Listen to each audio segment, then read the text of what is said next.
une structure associative qui s'appelle le Centre d'Histoire du Travail. C'est une structure qui a un peu plus d'une trentaine d'années et qui a pour objet de collecter et de conserver les archives des différentes organisations syndicales de salariés et du monde agricole qui s'est associé, puisque la FDSEA des années 80 a intégré le Centre d'Histoire du Travail et y a déposé ses archives. Donc l'idée, c'est de collecter cette mémoire sociale, de la rendre accessible, ce qu'elle n'était pas ou difficilement auparavant, et puis d'essayer de contribuer soit à ce que des travaux soient faits sur ce sujet-là, soit directement à faire des travaux, d'où ma démarche. Et donc, c'est une structure qui est essentiellement soutenue par des subventions publiques. Alors, la mairie de Nantes, c'est notre premier financeur, mais c'est aussi tout un tas de municipalités, de l'agglomération nantaise et nazérienne, du Conseil général et le Conseil régional également. Donc voilà pour la question des sous, entre guillemets. Donc moi, je suis salarié de la structure. Nous sommes 3 salariés. Le directeur, c'est Christophe Patillon, et j'ai une collègue qui s'appelle Manuela Noyer. Et moi, au sein de cette structure, je m'occupe plus spécialement de l'iconographie. Alors j'ai signé cet ouvrage qui s'intitule « Images du travail, les collections du Centre d'Histoire du Travail ». Et c'est un petit peu suite à cet ouvrage que le musée m'a proposé d'intervenir. Je m'efforce à travers ce travail, ma démarche en général autour des photos, de montrer que les images, et en particulier les photographies, ont une fonction sociale et qu'elles sont l'objet d'enjeux relatifs à la construction de notre mémoire collective. Oui, notre mémoire collective. Et que parmi les collections que nous conservons au Centre d'Histoire du Travail, j'ai essayé de mettre en évidence, enfin, je me suis d'abord rendu compte, et il a fallu un certain temps pour que je le constate, que parmi ces images, il y avait un certain nombre de photos qui avaient une dimension tout à fait singulière, qui étaient les photos qui étaient prises par les salariés eux-mêmes sur leur lieu de travail. Et donc ce sont des images que j'ai appelées des auto-représentations, c'est-à-dire des gens qui, sans sollicitation particulière, décidaient d'amener leur appareil photo sur leur lieu de travail et de se prendre en photo avec leurs collègues autour de l'établi, dans l'enceinte du travail, sans qu'il y ait de grève, sans qu'il y ait d'événements particuliers. Et donc parmi nos photos, il y a aussi des photos sur le monde rural. Alors, lorsque j'ai accepté l'invitation du musée du vignoble autour de... Il faut que je regarde l'heure parce que si... Voilà. Autour de la question du monde rural et de la photographie, j'ai pas réalisé tout de suite, alors que j'ai un chapitre dans mon ouvrage qui est consacré, que c'était un sujet finalement qui était... pratiquement pas traité par la littérature scientifique, c'est-à-dire que moi je suis juriste de formation, ça n'a rien à voir avec la photographie ni avec l'histoire de l'art, donc j'ai dû beaucoup me documenter pour essayer de développer ma réflexion, et je me suis rendu compte que sur ce sujet, il y avait absolument aucun ouvrage. La seule chose que j'ai pu trouver, qu'il faut quand même souligner parce que je vais y faire référence plusieurs fois, c'est un article de quelqu'un qui s'appelle Marin Dacos. Le regard oblique, diffusion et appropriation de la photographie amateur dans les campagnes de 1900 à 1950, dans une revue que je recommande à toute personne qui s'intéresse un petit peu à la photographie, qui s'appelle Études photographiques. C'est une revue qui est éditée par la Société française de photographie, qui est la plus ancienne société de photographie, donc elle est à Paris. Et surtout, c'est une revue qui est en partie accessible en ligne sur Internet. Vous tapez études photographiques et vous avez accès à tous les numéros et tous les articles qui sont débloqués, puisque évidemment les numéros les plus récents, ils essaient de les vendre. Mais là, l'article auquel je fais référence, il date de 2002, c'est le numéro 11. Donc si jamais c'est un sujet qui vous intéresse, je vous invite à aller le consulter. Donc comme je vous disais, les historiens de l'art se sont intéressés aux gens qui ont photographié les campagnes, ou le monde rural en général, mais finalement, personne ne s'est intéressé à cette question de savoir comment les ruraux eux-mêmes se sont emparés de la représentation, et comment les ruraux se sont emparés du médium photographique, comment ils ont, est-ce qu'ils se sont construits leur propre image, et comment ils l'ont fait. C'est-à-dire qu'on s'inquiète de savoir comment l'autre voit le paysan, mais on ne s'inquiète pas de savoir comment le paysan ou l'habitant des campagnes se photographie son voisin et photographie les travaux des champs. En fait, c'est une question qui est assez rapidement sulfureuse parce que, nous allons le voir, la question de l'image de l'agriculture et du monde rural, c'est autant une question politique qu'une question d'histoire de l'art. Il n'y a qu'à renvoyer, enfin, faire référence pardon, à toutes les images qu'on colle à la campagne. Je ne citerai que l'exemple du slogan de Vichy, la terre ne ment pas. Donc tout de suite, on colle à cet univers des valeurs qui sont présupposées et qui viennent se calquer sur les images qu'on va construire. Alors, comme je vous le disais, c'est la deuxième fois personnellement que je suis confronté à cette espèce d'impasse de la science ou des sciences humaines, puisque j'ai rencontré la même difficulté avec ce dont je vous parlais, ces images du monde ouvrier, ces autoreprésentations. Donc, même chose, on s'intéresse à des grands photographes qui vont photographier en usine, mais on ne se préoccupe pas de savoir comment les ouvriers se représentent sur leur lieu de travail. Ici, par exemple, c'est une photo qui est prise chez Brissonneau et Lotz dans les années 30, et le monsieur s'appelle Jean Gabory, c'est le papa de la dame qui nous a confié la photo. Et donc c'est ce type de photo où la photo elle est prise parce que l'un d'entre eux a amené l'appareil dans l'atelier, et du coup on a accès à l'intimité du rapport avec le monde du travail. Quelle place le monde du travail a dans la représentation du monde qu'on se fait. Ce sont des photos qu'on retrouve dans les albums de famille, par exemple. Et c'est assez singulier, c'est-à-dire que ça a un sens de mettre ce genre de photos entre les photos de baptême et de mariage. C'est pas forcément quelque chose qu'on ferait aujourd'hui. Donc ça parle tout de suite sur le rapport qu'on nourrit avec son travail. Et donc moi, il m'a fallu du temps, d'abord pour comprendre ça, et ensuite pour comprendre que parmi les collections que nous conservions au CHT, il y avait l'équivalent de ces autoreprésentations pour le monde rural. Alors je vous en montre une autre. Ce sont des photos finalement assez banales qu'on retrouve souvent dans les albums de famille, les albums ou dans les boîtes de chaussures, puisque les boîtes, ces boîtes à sucre là, métalliques, ou de gâteaux, ces photos du monde rural, comment les gens photographient soit le quotidien, soit les travaux des champs. Et donc, cette dimension-là n'est pas plus traitée par la littérature scientifique. Donc là, c'est une faucheuse lieuse hein, en 1945, et c'est une photo qui est issue d'un fonds dont on va reparler plusieurs fois, le fonds du MRJC, la JAC à l'époque, Jeunesse agricole chrétienne. Donc vous avez vu des photos en bas, puisqu'on en a tiré quelques-unes pour vous présenter une exposition qui était présentée ici depuis quelques jours. Alors une précision avant d'aller plus loin. Pour traiter le sujet, l'expression monde rural, je vais l'entendre de façon assez large, à la fois comme synonyme de campagne et d'agriculture, et en fait, il faut entendre par là contraire de la ville, contraire de la zone urbaine. C'est juste une précision, une précaution de forme. Et donc, je vous propose d'aborder le sujet en deux temps. Le premier, c'est la place du monde rural dans l'histoire de la photographie. Et le second, c'est comment les ruraux se sont emparés de ce médium.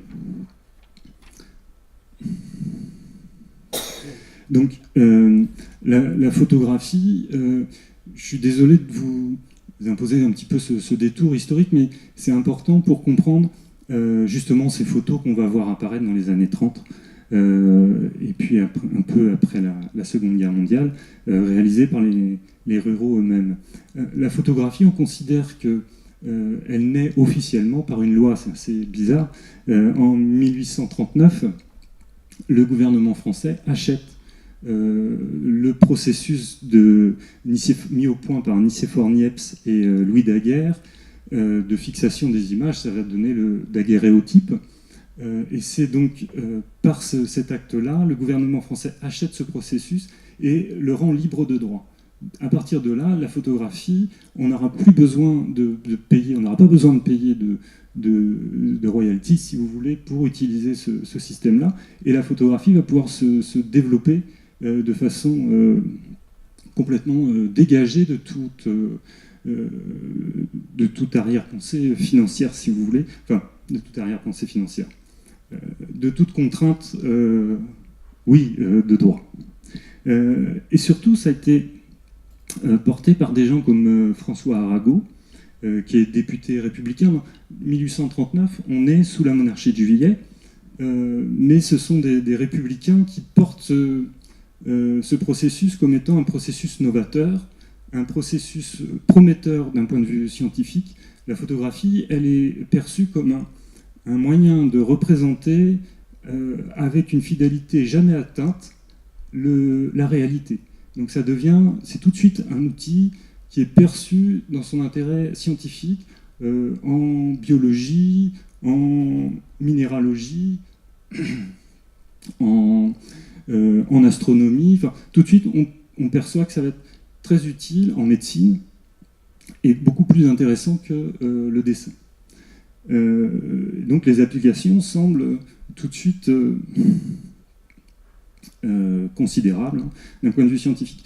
En même temps, c'est une époque où beaucoup de gens font progresser le processus, l'améliorent quotidiennement, enfin en tout cas régulièrement, et vont le tester devant chez eux, dans la cour de l'immeuble, etc. Et ça devient un outil de représentation du quotidien.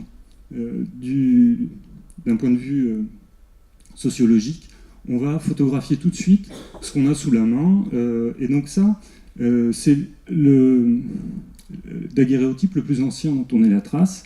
C'est un daguerréotype de Louis Daguerre lui-même, qui date de 1839, et c'est à Paris. C'est une vue de Paris, boulevard du Temple, à Paris. Donc rapidement, on essaie de sortir de son univers immédiat, et on commence à aller voir un petit peu plus loin et de représenter l'autre. Là, en l'occurrence, c'est Adamson. C'est un petit port de pêche en Écosse, et c'est en 1843. Et donc, on commence à utiliser la photographie comme un outil sociologique. Donc, c'est une autre dimension de la photographie qui apparaît rapidement. Et un dernier exemple qui n'a toujours rien à voir avec le monde rural, juste parce que c'est le premier reportage social. C'est à Glasgow, à la fin des années 1860. C'est Thomas Hannam. Glasgow est une ville industrielle qui, la révolution industrielle va provoquer la concentration de population dans des villes qui ne se développent pas assez vite. Et donc, on se retrouve avec des gens très pauvres, dans des conditions tout à fait insalubres. Et donc, Glasgow va devoir raser son centre-ville et le reconstruire. Et une société de photographes décide de photographier, de fixer pour mémoire le centre de Glasgow avant ses travaux d'urbanisme.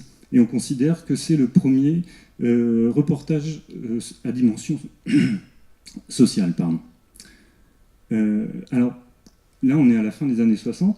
On revient un petit peu en arrière, en 1844, ici, pour parler du monde rural et la photographie.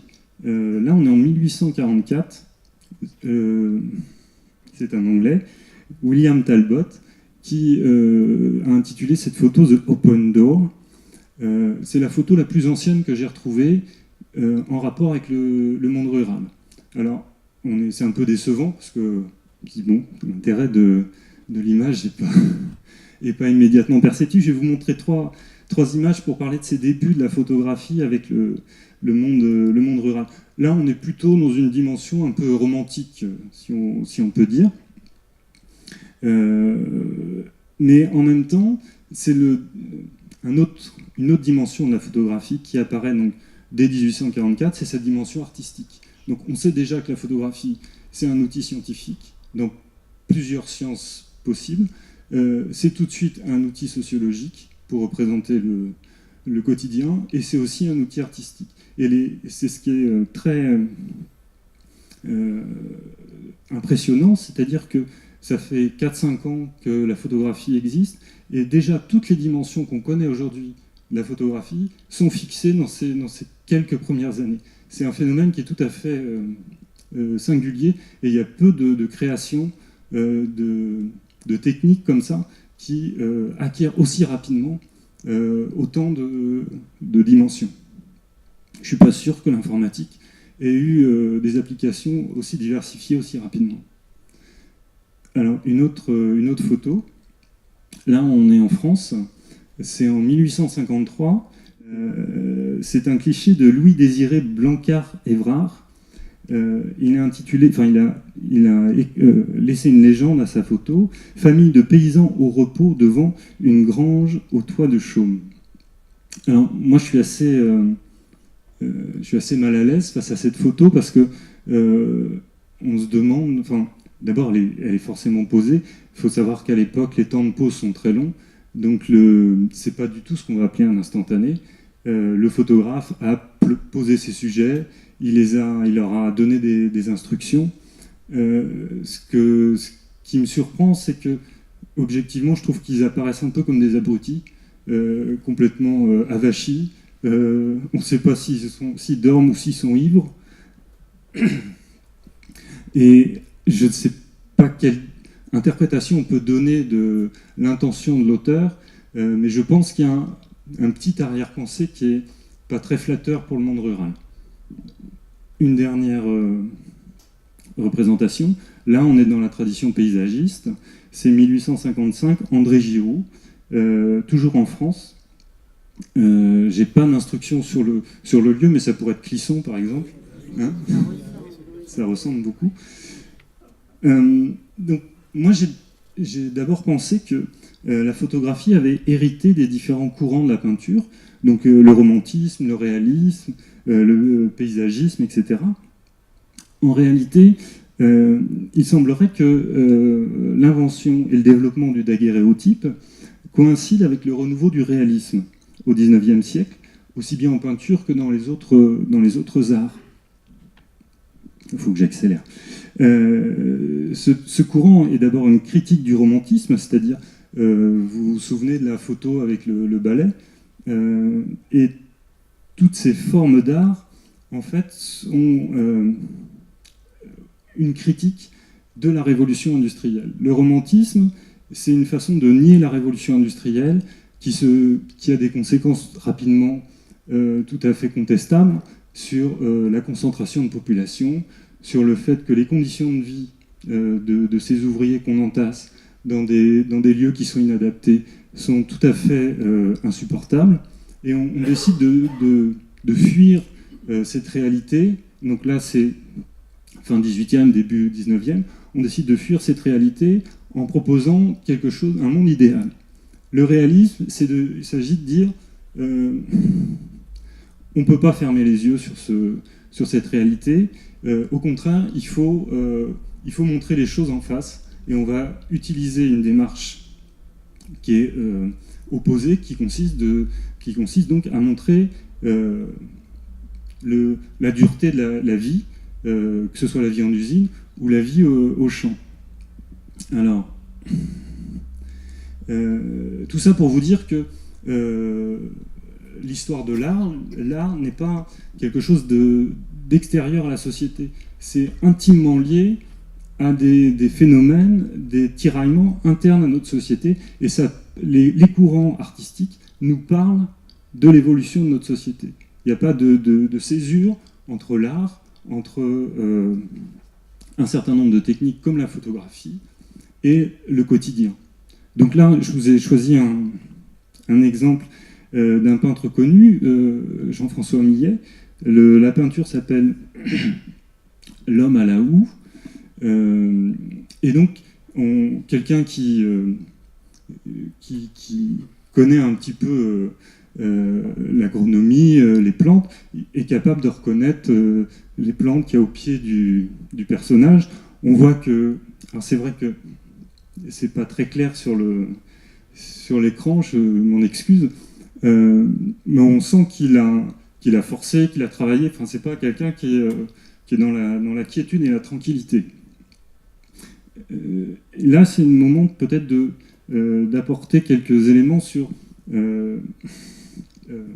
comment dire, l'imaginaire collectif dans l'Occident, ce que cet imaginaire porte sur la campagne. Qu'est-ce que c'est que la campagne?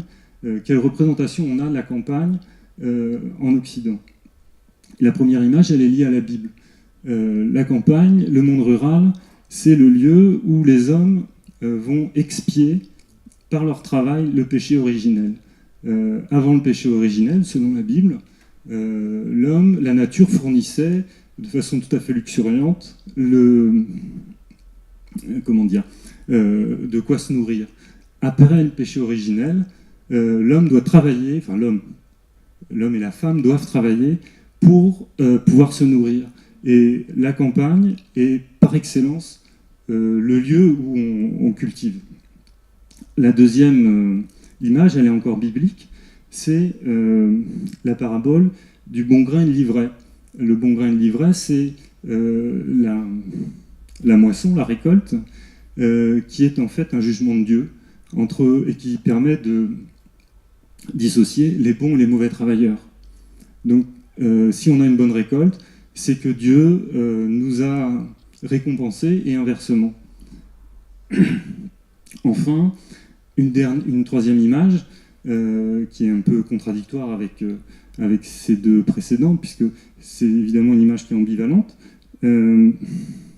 La campagne, c'est le lieu de la vie saine, le lieu où on vit en harmonie avec la nature, par opposition justement aux villes qui sont des lieux de perdition, qui sont des lieux insalubres, pestilentiels, en référence notamment à cette révolution industrielle. D'où l'intérêt du recours au réalisme qui permet de sortir un petit peu de ces images précédentes. Malgré cette empathie, le monde rural reste vu par un certain nombre d'auteurs, et on a vu tout à l'heure avec cette photo, je vous disais, me gêne parce qu'on ne sait pas ce que le photographe a voulu montrer. Le paysan est vu comme un être rustre, comme quelqu'un qui est pratiquement un abruti, qui n'est pas instruit, qui ne sait pas voter, qui ne sait pas s'exprimer autrement qu'en lançant des jacqueries. Alors ça, c'est une critique qui est portée par les socialistes au XIXe siècle. Je parle des socialistes du XIXe siècle, hein, ça n'a rien à voir avec l'intitulé contemporain.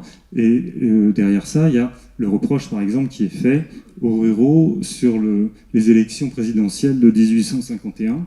C'est-à-dire que c'est la seconde République, et il y a une césure très lourde, très importante, entre le vote des campagnes et le vote des villes, et le vote des campagnes va faire basculer le résultat en faveur de Louis-Napoléon Bonaparte, qui est absolument pas républicain, et qui va donner Napoléon III. Et donc tout ça, ça pèse sur l'image que, notamment les photographes, qui sont plutôt des gens issus des villes, vont donner du monde rural. Pour quitter ces représentations un peu construites, un peu lourdes et difficiles à interpréter, il faut attendre une innovation technologique à la fin du 19e, qui est le daguerréotype. C'est autour de 1880, et qui en fait permet de prendre des photos, non plus en attendant plusieurs secondes, parfois une minute, mais des dixièmes ou des centièmes de seconde. Et du coup, on arrive à ce qu'on appelle les instantanés. Alors, voilà.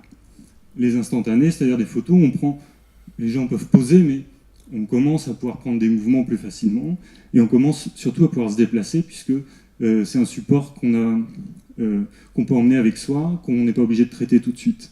Se développent les sociétés de photographes, puisque la fin du 19e, c'est aussi le début de la société des loisirs. Alors, au sein de la bourgeoisie, s'entend, des populations aisées, mais on a une population qui est disponible pour consacrer du temps à la photographie et qui va, en randonnée, se photographier dans la campagne. Alors là, on a deux exemples.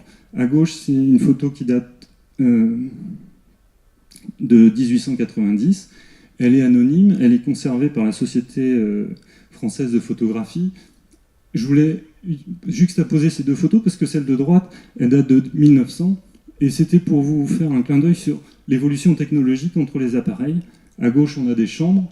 À droite, on a des appareils qui tiennent dans les sangles, dans les pochettes qu'ils ont en bandoulière. Et du coup, vous imaginez bien que le support, enfin l'outil, est beaucoup plus maniable et permet tout de suite des photos plus facilement. Alors, cette photo, elle est prise à Guérande, dans les Marais Salants. Elle nous est due à la famille Champenois, enfin aux familles Champenois et Rigaud, qui sont des familles d'entrepreneurs à Pont-Rousseau. Champenois, c'était un marchand de charbon, de fer. Il fournissait les chantiers, il fournissait un certain nombre d'entreprises. Rigaud, c'était le vinaigre. Et ce sont deux familles qui se sont associées, qui se sont mariées, enfin, dont certains membres se sont mariés, pardon. Et donc, on a, en travaillant sur le quartier de Pont-Rousseau, rencontré l'un des héritiers qui nous a laissé reproduire les photos. Donc, les deux grands-pères étaient photographes amateurs et ont photographié leur entreprise, mais aussi la vie quotidienne de leur famille. Donc là, c'est une excursion à Guérande qui est assez symptomatique de ce qu'on pouvait produire à l'époque. Et on voit bien que la paludière, là, qui porte son sel sur sa tête, ben, c'est une image qui est assez pittoresque, mais quand je l'ai vue la première fois, je me suis dit, je pense que dans les colonies, on aurait fait la même image. C'est-à-dire que elle est là comme une curiosité qu'on juxtapose au groupe, et je ne pense pas que les paludiers, si c'était pris en photo, auraient pris cette photo-là pour vous ramener à cette construction de l'image collective. Là, je voulais vous montrer une autre collection qui est importante, qui est gardée, conservée par la Société archéologique et historique de Nantes et de Loire-Atlantique, que je remercie parce qu'ils m'ont autorisé à reproduire ces deux clichés. À gauche, on est en Ille-et-Vilaine en 1900, et à droite, on est à Sainte-Marie, en Loire-Inférieure, à peu près à la même époque. Alors, Abel Soro, en fait, il est abbé. Il est enseignant d'allemand et de maths, voilà. Au collège Saint-Stanislas à Nantes. C'est quelqu'un qui est né en 1845 et qui décède en 1909. Et il a laissé plusieurs centaines, voire plusieurs milliers de clichés de ce type-là. Donc là, on n'a plus tout à fait le même regard qu'avant chez les paludiers. On est plus dans l'anthropologie, c'est-à-dire qu'on peut commencer à étudier les attelages. On sent qu'il y a une volonté dans le cadrage de mettre en valeur le travail paysan et la vie du monde rural. Donc on est dans cette dimension anthropologique, toujours ces dimensions utilitaires, scientifiques de la photo. Dans ces années, donc à partir du gélatinobromure, pardon, on commence à pouvoir aller beaucoup plus vers les gens pour prendre des photos, et c'est le développement des photographes ambulants. Donc je voulais vous en montrer un. Ici, donc à gauche, c'est un photographe ambulant à Saint-Jacques-de-la-Mer, dans les Côtes-d'Armor, en 1880. C'est une photo que j'ai reproduite dans l'ouvrage de Marc Rapillard, Didier Guivarch et Alain Croix, qui s'intitule « La Bretagne des photographes ».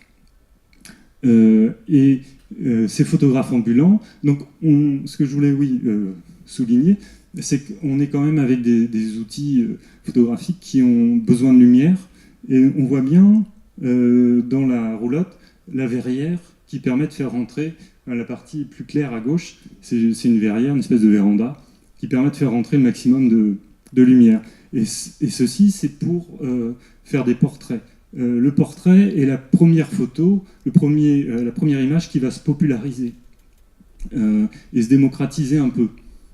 Progressivement, évidemment. D'abord, les gens aisés, puis les classes moyennes, les agriculteurs un peu fortunés, les paysans propriétaires vont commencer à faire appel à des photographes, notamment pour photographier les événements familiaux, les mariages, les baptêmes, les communions, etc. Une autre étape va être la guerre de 14, puisque la guerre de 14, l'armée va décider de tirer le portrait systématiquement de tous ces soldats pour entretenir le lien entre le front et l'arrière et combler cette absence. C'est un moyen de propagande, c'est un moyen de soutenir l'effort de guerre, et les femmes vont commencer à faire la même chose pour envoyer leurs photos et la photo de leurs enfants aux poilus. Et donc du coup, la photographie va rentrer massivement dans les classes populaires et dans les rangs, dans les couches sociales qui jusqu'ici n'étaient pas touchées par la photographie. C'est aussi un moment de développement massif de la carte postale. Alors, la carte postale, elle est rendue possible à partir d'une innovation autour de 1890. Jusque-là, c'était un peu compliqué de publier, de dupliquer des photos. Et là, il y a un système, dont je n'ai pas noté le nom, mais en tout cas, le principe, c'est qu'il permet de reproduire en grande quantité des images, ce que la presse ne permet pas à l'époque. Et ce qu'il faut comprendre, c'est que la carte postale va être un média. On n'a peut-être pas conscience de ça, dans la mesure où la presse ne peut reproduire que des dessins. Je crois qu'avant 1920, il y a un journal allemand qui publie régulièrement des photos dès la fin du 19e. Il faut attendre 1920 pour qu'il y ait un deuxième journal en Allemagne qui publie des images, et ensuite c'est les années 30 en France, aux États-Unis et en Grande-Bretagne. Oui, c'est ça. Donc là, je vous ai choisi une photo qui est locale, qui vient du musée du Vignoble. Donc je vous remercie, je les ai appelés pour avoir l'autorisation de vous la présenter. Et donc on est au Landreau, au moment des vendanges. La carte postale, c'est le moyen de... C'est un média à part entière, c'est-à-dire qu'on représente à la fois les événements. Donc les vendanges sont un événement. Ça va être une catastrophe ferroviaire, ça va être une inondation, ça va être une grève. On a beaucoup de cartes postales de grève. Ça va être aussi du quotidien. On va avoir des vues, des paysages, des choses comme ça. À titre d'illustration, c'est le cas de le dire, en 1907, on édite environ 300 millions de cartes postales en France. Dire si c'est un moyen qui est populaire et qui est diffusé pour l'époque. Donc, de fait, la photographie va changer notre vision du monde. C'est-à-dire que l'autre, l'étranger, l'ailleurs, va devenir d'un seul coup tangible, palpable, visible. On va pouvoir se représenter quelque chose qui s'est passé très loin de chez nous, quelqu'un qu'on n'a pas connu dans dans son histoire familiale, par exemple, et ça va changer notre regard sur le monde. Sur le plan sociologique, la photographie s'impose comme un moyen de représentation, de représenter la réalité sociale avec une rigueur quasi scientifique. En tout cas, c'est ce dont elle est, chargée. C'est l'image qu'elle a.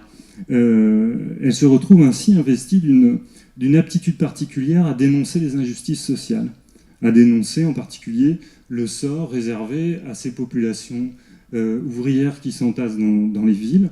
Et donc ça va être le développement de la photographie sociale. Avec un premier grand nom, Lewis Hine. C'est une photo qui date de 1908. Donc Lewis Hine, c'est un Américain. Ici, il représente une fileuse. C'est une photo qui est tout de suite très efficace. On voit que c'est une enfant qui n'est pas à sa place, qui est dans une filature. Et donc c'est la force de ces images. C'est des images qui sont prises frontalement. Le sujet vous est jeté un peu à la figure et à vous de vous débrouiller avec. C'est le but, hein, c'est de faire réagir. Alors, Lewis Hine, qui est le précurseur, va s'orienter vers une photographie. Comment dire ? Il va s'orienter vers de la photographie industrielle, c'est-à-dire qu'au lieu de dénoncer les méfaits de l'industrie, il va en vanter les vertus de l'industrie américaine. C'est lui notamment qui va produire les photos qu'on connaît de la construction de l'Empire State Building avec ses ouvriers assis sur des poutres, etc. Mais cette façon de photographier va être reprise, notamment par des gens comme Walker Evans, qui est un nom que vous avez peut-être déjà entendu, donc avec des images frontales assez froides, précises, presque avec une rigueur scientifique. Là, la photo que je vous montre, elle date de 1931, et c'est l'intérieur d'une ferme dans l'État de New York. Tout de suite, on comprend dans quel univers on est. Hein. Ce sont des petites fermes qui ont 2 ou 3 pièces, donc ça ne respire pas la richesse et la joie de vivre. Et donc le but de Walker Evans, c'est de dénoncer les méfaits de la crise de 29 sur les populations rurales ou urbaines. Et donc toujours des travaux qui vont être à la fois un support et un média pour faire passer un message sociologique. À partir de 1935, toujours aux États-Unis, le ministère de l'Agriculture va mettre en place 2 structures qui vont fusionner, la Resettlement Administration et la Farm Security Administration, la plus connue sous son sigle FSA. Et donc ces 2 structures ont pour objet de venir en aide aux familles touchées par la crise de 29, que ce soit à la ville qu'à la campagne. Mais en fait, à partir de 1935, il va y avoir aux États-Unis un phénomène assez particulier qui est en fait une catastrophe écologique. Ça s'appelle le Dust Bowl, les tempêtes de sable. En fait, ce sont dans les grandes plaines, du fait de la mécanisation non maîtrisée de l'agriculture, on va utiliser des charrues trop fortes, enfin trop profondes, pour la couche de terre arable disponible. Et c'est-à-dire qu'avec les charrues, on va retourner cette terre et on va l'enfouir sous une couche de terre qui est en dessous, qui elle n'est pas arable, n'est pas apte à faire pousser des végétaux. Et du coup, on va en fait faire avancer le désert. C'est-à-dire que c'est ce qui s'est passé dans cette ferme. On voit les piquets qui dépassent. En fait, c'était un enclos. La terre se désagrège, se transforme en poussière et vient recouvrir d'autres surfaces qui sont peut-être encore cultivables, et du coup les stérilise complètement, littéralement. Et ça provoque évidemment une catastrophe pour ces petits paysans, souvent, qui sont obligés de quitter, de fuir vers le sud. Ça va donner un roman qu'on connaît au moins de nom, Les raisins de la colère de Steinbeck. C'est cet événement-là, cette période-là. Donc la FSA cherche à justifier auprès de l'opinion américaine, à travers ses photographies, la réorientation des aides aux agriculteurs américains, parce que en fait, l'idée au départ, cette aide était versée aux grands producteurs, aux grands propriétaires, qui devaient la reverser aux ouvriers agricoles. Et ils ont détourné cette aide pour développer leur mécanisation, donc pour accentuer le phénomène de désertification. Et le gouvernement était confronté à cette difficulté de devoir réorienter cette aide sans perdre les élections suivantes, quoi. Donc ces photos sont utilisées pour convaincre la population de la nécessité de transformer cette aide, donc comme un outil pour défendre le New Deal de Roosevelt. Une autre image que vous connaissez probablement, hein, de Dorothy Lange, qui est donc un autre nom qui a travaillé pour la FSA. Et donc là, on a une ouvrière agricole itinérante, hein, qui est obligée de fuir avec ses enfants. Donc cette stratégie, la FSA, hein, va produire environ 270 000 clichés qui aujourd'hui sont conservés à la bibliothèque du Congrès et sont considérés aux États-Unis comme un patrimoine à part entière de la nation américaine, quoi. Alors en Europe, les photographes aussi, hein, s'intéressent au monde rural. Là, je voulais vous montrer quelques images d'August Sander. C'est un Allemand. C'est quelqu'un qui est né en 1876 et qui meurt en 1964. Il est garçon de terril au départ. Autant dire que c'est pas quelqu'un qui sort de la bourgeoisie. Malgré tout, il arrive à devenir photographe. Et il se lance dans un projet qui est assez symptomatique de la valeur ou du rôle que l'on donne à la photographie. Il va essayer de créer un portrait de la population allemande, enfin plus largement, mais il travaille en Allemagne, un portrait de l'humanité à son époque, en photographiant surtout des visages. Il avait une vision un peu ésotérique de la photo. Il estimait qu'en regardant, en fixant bien le visage d'une personne, on arrivait à avoir accès à l'être de la personne. On arrivait à comprendre cette personne. Et donc il classait la population par catégories qui sont, pour le coup, pas forcément des catégories sociologiques. Il y avait les ruraux, les urbains, les artistes. Et donc là, je vous ai mis deux photos d'agriculteurs. Celle de gauche, donc c'est un paysan en 1910. Et celle de droite, ce sont des paysans également en 1914. Celle de droite, donc c'est une photo que je trouve assez émouvante, hein, puisque on peut presque dire que ce sont des gens qui vont mourir à Verdun. Il y a de fortes chances. Et surtout, c'est une photo qui a eu une postérité, puisqu'il y a un Américain ensuite qui a essayé d'imaginer que ces personnes-là étaient ses grands-parents, et qui a écrit un roman à partir de cette photo. Voilà, c'était juste un clin d'œil sur un projet en rapport avec le monde rural.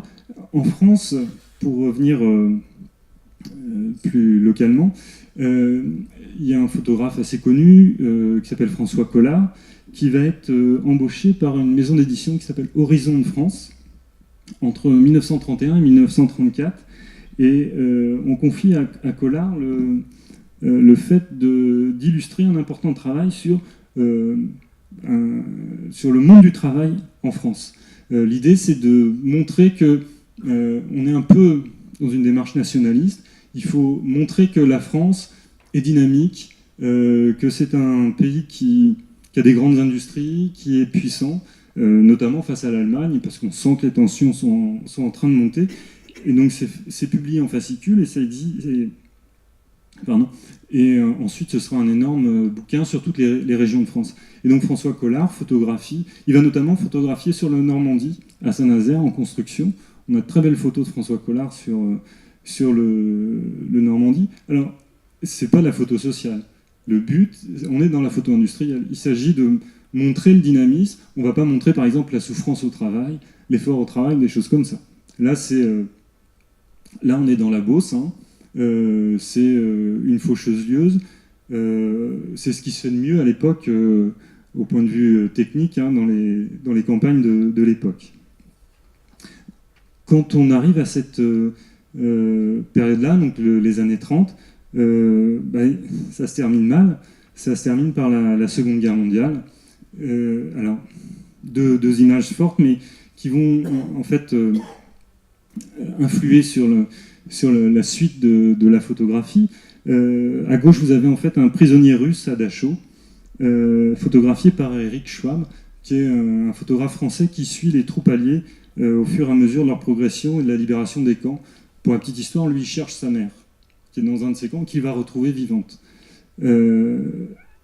À droite, je vous ai mis une photo du fonds MRJC, donc, pour revenir au local, qui évoque cette histoire aussi, puisque c'est une église, hein, à Béligné, dans le coin. L'auteur de la photo s'appelle Yvonne Touché, c'est une adhérente de la JACF. Et sur la porte, je ne sais pas si vous pouvez lire, mais en haut, on a « Honneur à toi, paysan », à droite « Honneur à toi, artisan », et la bande qui en traverse, c'est marqué « Bienvenue aux derniers prisonniers ». Et en fait, on est en 47, en juillet 47, c'est une fête des moissons en juillet 47. Et je trouve cette photo très lourde de sens sur le fait que ça signifie que 2 ans après la fin de la guerre, on accueille les derniers rescapés, les derniers prisonniers des camps. Tout ça pour vous dire que la Seconde Guerre mondiale va être un choc pour évidemment tout le monde, la libération des camps en particulier, et la photographie va être confrontée à cette question. Comment montrer en image l'immontrable, comment dire, le monde de l'image donc, est frappé de désarroi et a conscience de sa nouvelle responsabilité à représenter la réalité. Hein, comment montrer l'indicible, comment informer sans tromper. Face à ça, il y a deux réponses qui sont développées par des photographes. Il y a d'abord l'agence Magnum, donc avec des gens très connus, hein, Henri Cartier-Bresson, Capa, David Seymour et bien d'autres. C'est une coopérative donc, qui est contrôlée par les photographes. Et l'idée, c'est photographier donc, la souffrance, la misère, engendre une sorte de contrat moral entre le photographe et le sujet de la photo. Et le fait d'avoir cette coopérative permet de conserver la maîtrise de l'utilisation de la photographie, et notamment dans quelles circonstances elle est publiée. Et donc, ces photographes estiment que c'est un moyen de respecter ce contrat moral entre eux et leur sujet. La deuxième démarche, elle est de reprendre ce qui avait été entamé dans les années 30 à travers une démarche humaniste, c'est-à-dire de placer l'homme, l'individu, au cœur des photos qu'on prend sans événement, sans empathie, en les photographiant humblement. Il y a beaucoup de photos c'est des photos qu'on va trouver de Douaneau, par exemple, des gens comme ça. Et le phénomène va atteindre son apogée avec une exposition à New York en 1955 qui s'appelle The Family of Man. Et donc l'idée, c'est de représenter l'homme, entendez l'humanité, de sa naissance à sa mort, et l'expo s'achève par l'évocation d'une paix universelle. Donc on est toujours marqué par le poids de la guerre. Selon un auteur, Quentin Bajac, il s'agit de faire réfléchir le visiteur sur sa place au sein de l'humanité, au sein de cette famille humaine. Je vous ai reproduit là une page du catalogue de l'exposition. Donc l'exposition, il y a plus de 500 photos, elle évoque 68 pays, il y a 273 photographes qui y participent. Là sur la page, en haut on est en Italie, en bas à gauche on est en Chine, en bas au centre, c'est un paysan en Irlande, et en bas à droite, ce sont des ouvriers agricoles aux États-Unis. Donc on est vraiment dans cette dimension universaliste. Et donc le monde rural trouve naturellement sa place dans cette famille. Seulement, cette expo, c'est aussi le champ du signe de ce courant humaniste, parce que d'abord, il y a un phénomène de marchandisation de la photographie et de l'art en général, une dérive conceptuelle chez certains photographes, et puis une crise de la presse qui va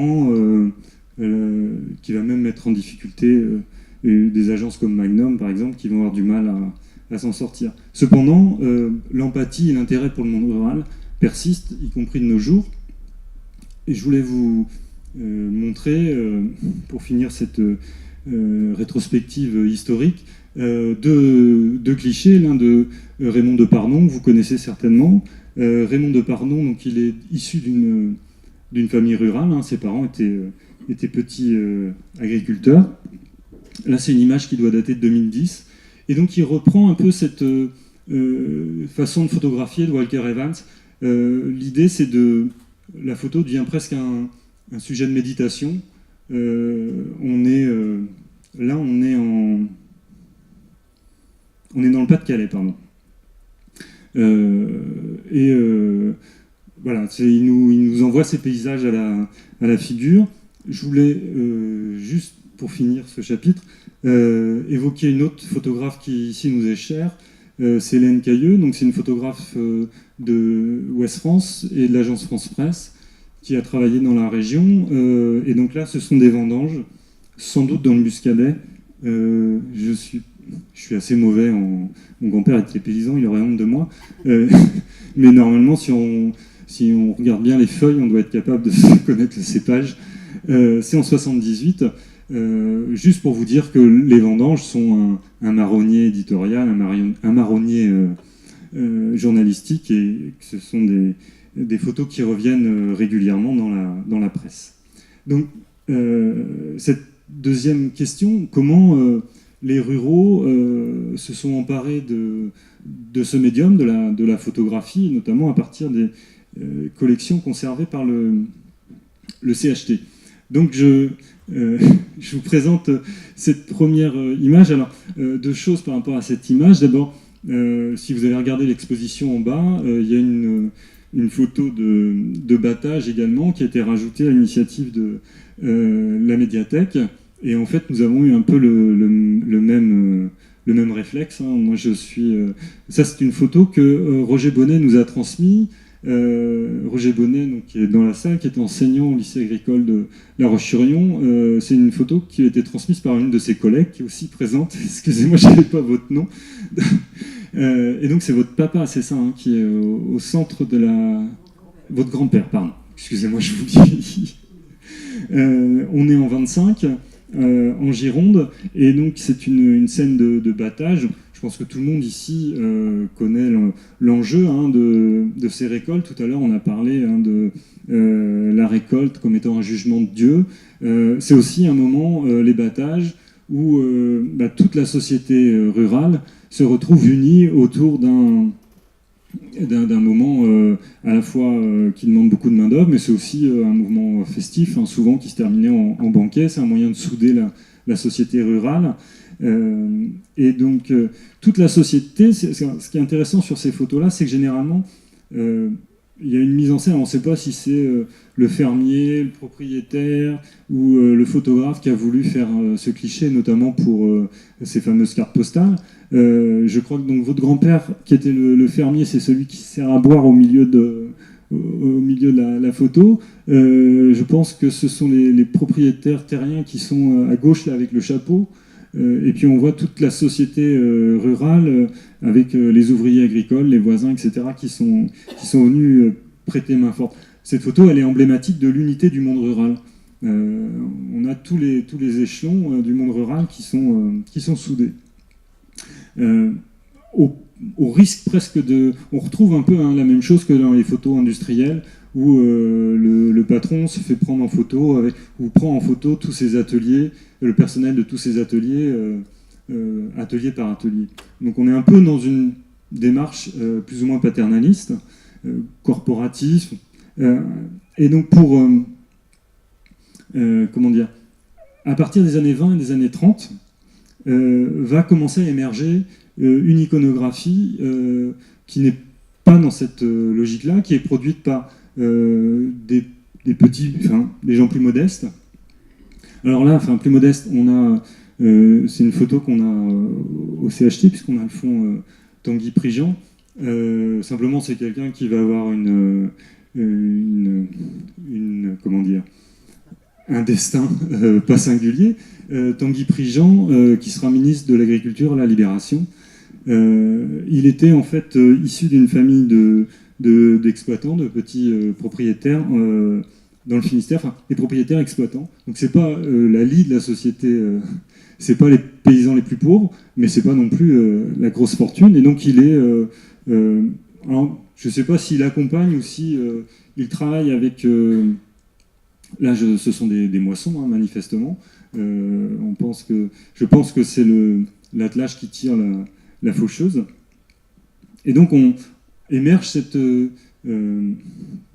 imagerie, ces photographies, ces auto-représentations produites par le monde rural lui-même. Le fond du MRJC dont vous avez pu voir des extraits en bas, entre dans cette dimension. Et parmi donc ces photos du MRJC, un lot, environ 150 photos, mérite qu'on s'y intéresse plus particulièrement, puisque ce sont des photos dont nous connaissons souvent le nom et souvent le prénom des auteurs, presque tout le temps des jeunes femmes, entre 17 et 22 ans. Il est fait mention de leur lieu de résidence, tout ça c'est écrit derrière la photo, hein. Leur lieu de résidence, toujours en Loire-Atlantique, en Loire-Inférieure, pardon, à l'époque, de leur profession, cultivatrice, couturière, bonne de ferme ou employée de bureau. Nous disposons presque toujours de la date de la réalisation de la photo, entre 1938 et 1950. Et enfin, il est souvent fait référence à la marque de l'appareil, c'est-à-dire qu'il y a y compris des instructions techniques sur... alors, j'ai noté un boîte Altiplan 6 par 9 gros rouleaux ou Kodak 6,5 par 11. Donc des informations techniques assez inattendues. Et en fait, pour nous, dans les collections du CHT, il s'agit d'un cas unique où ces informations sont trop précises et trop systématiques, trop standardisées, pour ne pas croire qu'elles ont été suscitées par la hiérarchie, hein, par l'encadrement du... Alors, c'est pas le MRJC encore à l'époque, évidemment, c'est la JAC, Jeunesse agricole chrétienne, qui a suscité certainement ces photos auprès de ses adhérents pour une raison dont on ne peut que faire des suppositions, puisqu'on n'a pas trouvé d'appel précis, hormis pour un événement précis qui est un congrès que la JAC organise en 1950 à Paris au Parc des Princes. Il y a un très grand rassemblement au Parc des Princes, et dans les archives du MRJC, on a 3 courriers qui font référence à un concours photo. Donc il y a bien eu une volonté de la part de la hiérarchie de susciter chez ces jeunes une réflexion, une démarche autour de leur représentation, de leur voyage à Paris pour ce congrès de 1950. Mais j'imagine que la démarche était la même de façon quotidienne, enfin, de façon locale, dans la région. Si tel est le cas, effectivement, cela signifierait qu'une organisation de jeunesse rurale aurait imaginé, dès les années 30, puis au sortir de la guerre, utiliser la photographie comme un outil pédagogique, pour ne pas dire comme un outil d'émancipation et de réflexion sur son quotidien. Alors, voilà le type de photos qu'on peut trouver. À gauche, alors, on a des infos au dos, hein, 2 frères qui reviennent de chercher des choux à Corseps en 48. Et puis à droite, 3 jeunes femmes devant donc une machine à coudre Pfaff. Et on a derrière au dos Petite Cosette au travail, juin 47, à Béligné.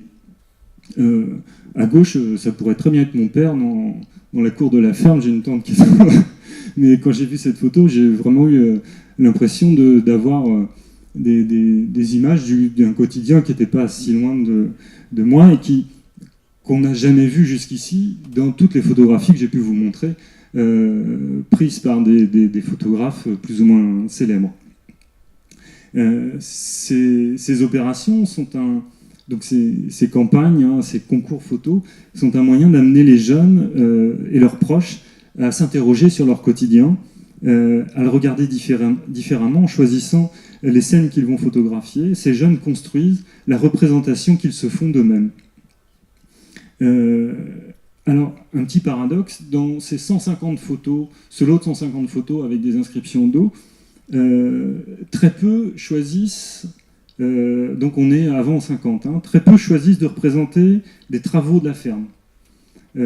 Sur les 150, on a 3 photos qui ont trait aux vendanges, on a une photo qui a trait aux moissons, et puis après ce sont des travaux ménagers, donc est-ce qu'on est travaux de la ferme ou pas, étendre le linge, allumer un four à pain qui est en extérieur, mais en tout cas ça fait très peu pour représenter comment dire, le quotidien, enfin pas le quotidien de la ferme, le travail à la ferme. Les autres, ils vont représenter des ateliers de couture, alors ça va être soit leur loisir, soit d'autres activités qui ne sont pas directement des activités agricoles. D'où cette interrogation aussi, est-ce que ce n'est pas prémonitoire d'une évolution qui est en train de se jouer à ce moment-là dans la formation de ces jeunes qui ne se projettent pas dans des métiers agricoles, puisqu'on est dans une phase d'exode rural très important. Et puis une anecdote au passage qui permet de réfléchir sur la pénétration du médium photographique en milieu rural. Il y a une photo, je vous la montre là, qui date de 46. Alors, on peut lire derrière des amis au bord de la mer sur un rocher à Taron le 9 juillet 47. Donc, je vous ai numérisé qu'un côté. Hein. Et puis en dessous, c'est un appareil très ancien que j'ai emprunté à une voisine. C'est une boîte photographique qui ne fait que des instantanés. La personne qui envoie ça, elle s'appelle Annick Jousse, elle a 21 ans, elle habite Sainte-Pazanne et donc on est en 46. Une boîte très ancienne quand on a 21 ans, en 46, on peut dire que ça nous renvoie aux années 20. Ça veut dire que cette voisine, à moins qu'elle ait acheté l'appareil d'occasion, mais c'est dès les années 20, dans son village, il y avait quelqu'un qui avait un boîtier photographique. Donc c'est une information en creux sur cette question de quand est-ce que le médium photographique, comment il pénètre le monde rural. Vous allez voir qu'il est probable que le monde rural à classe sociale équivalente n'est pas en retard sur le monde ouvrier sur cette question de la photographie. Justement, pour revenir à l'article dont je vous parlais tout à l'heure, Marin Dacos, son article Regard oblique explique que pour conquérir le monde rural, la photographie a dû subir une sorte de distorsion afin de perdre son caractère de culture importée, de culture bourgeoise de la ville et de devenir compatible avec les valeurs traditionnelles. Une partie de la pratique amateur villageoise échappe en effet aux valeurs verticales, au poncif de la photographie bourgeoise, telle qu'elle est transmise par les manuels dotés d'une forte ambition artistique. Marin Dacos parle de regard oblique en s'inspirant d'une notion, l'attention oblique développée par un autre sociologue, Richard Hogarth, à propos du rapport empreint de méfiance qu'entretiennent les classes populaires vis-à-vis des médias et de la culture dominante. Le regard oblique se caractérise par un rejet de l'esthétisme académique, considéré comme frivole et superflu, et une recherche de cohérence avec la culture villageoise. En d'autres termes, pour le photographe amateur issu du monde rural, le fond, le sujet de la photo, serait plus important que la forme, et la recherche esthétique serait même disqualifiante à ses yeux. Toujours selon Marin Dacos, les années 30 marquent le début d'une diffusion plus large de la pratique photographique dans les campagnes. Pour ce faire, il a fallu plusieurs phénomènes se conjuguent simultanément. La simplification technique des appareils photo et la baisse de leurs coûts. C'est-à-dire que les appareils non seulement doivent être bon marché, mais pas non plus nécessiter un investissement en termes de technique trop important.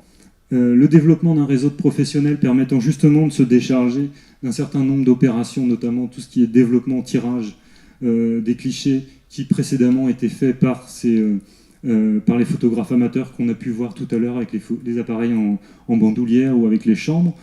C'était une génération de photographes qui traitaient eux-mêmes la chimie de leur pellicule pour que la photographie devienne un objet populaire, répandu. Il faut que cet investissement technique, cet investissement financier et en termes de temps ne soit plus indispensable. Et puis enfin, il faut disposer d'une population innovante, disposée à s'investir dans une telle technologie, notamment, enfin, c'est le rôle, c'est la fonction de la jeunesse. D'où, encore une fois, le rôle clé de ce fonds MRJC dans l'histoire de la photographie, qui correspond à un moment clé de cette histoire dans les campagnes de l'Ouest, à partir duquel les ruraux ont pris en main en fait leur destin photographique. Voilà, une autre vue.